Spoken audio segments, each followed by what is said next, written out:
When remaking a movie, there's usually two ways the end product can turn out.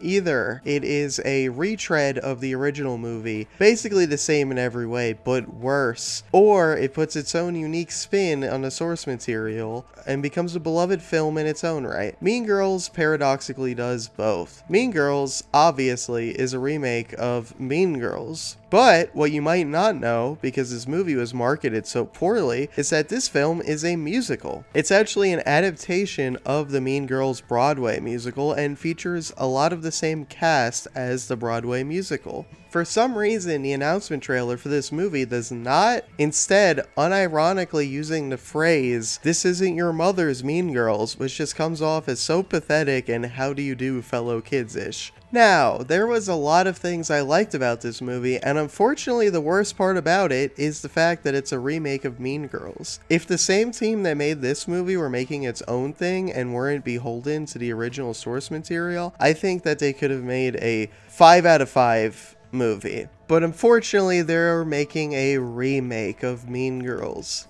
Remaking a comedy is usually a bad idea in the first place, because jokes are generally only funny the first time you hear them, and if you just recreate all of the original jokes instead of coming up with new ones, it'll fall flat. This is especially true of a movie that is quoted and as iconic as Mean Girls. Hearing the actresses say things like, "On Wednesdays we wear pink," and "Get in loser, we're going shopping," comes off like you're watching someone quote the movie rather than the characters saying the lines. This even follows over to the actresses' performances and line deliveries. It's clear that the actresses were told to imitate the original performances rather than putting their own spin on the character, which leads to a weird simulacrum thing going on where it's uncanny because they have all the mannerisms down but things aren't quite right. That being said, I did really like the performance of Renee Rapp as Regina George, possibly even more than Rachel McAdams, which I know is sacrilege.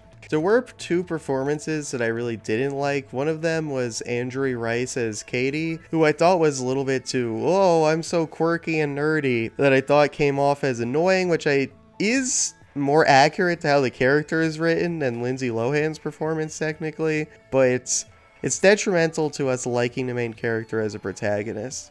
I also did not like Avantika as Karen. I thought that she was a little too over the top with her ditziness, and I didn't really like their facial expressions in the background of every scene intentionally looking as stupid as possible, though her musical sequence was very fun. And probably the biggest two standouts of the film were Auli'i Cravalho as Janice and Jaquel Spivey as Damien. Clearly the filmmakers realized how much charisma they had and how good their singing voices were, because they have the most songs in the movie out of any characters, which kind of gets in the way of the movie at some points, because one of the songs especially that Janice sings really isn't relevant to the plot at all, but her singing voice is such a joy to hear that, you know, it makes it worth it. And the whole movie I'm thinking, wow, this actress can really sing, and then I get home and I find out that she is the actress who plays Moana, which, like, duh, of course she can sing. The choreography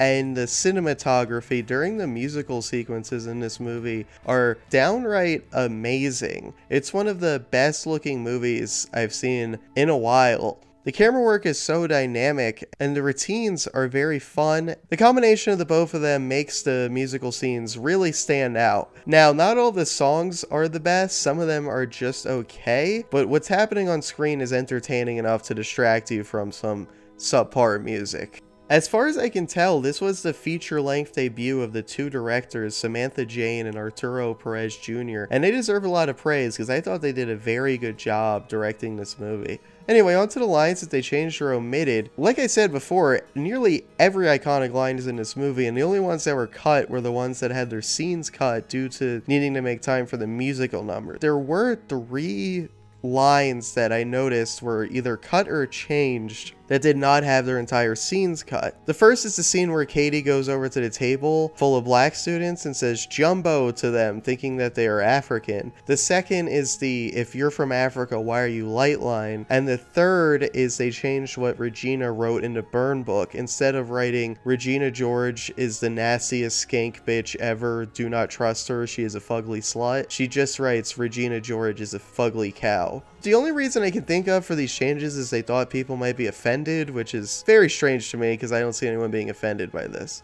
Anyway, so as for Mean Girls Remake, it really should have been called Mean Girls the Musical. I thought that it was pretty good. If the idea of a Mean Girls musical appeals to you, I would definitely recommend you see the movie. If not, then don't. Anyway, what's your favorite musical? Let me know in the comments below. And if you like this video, check out my review of Wonka. Bye bye!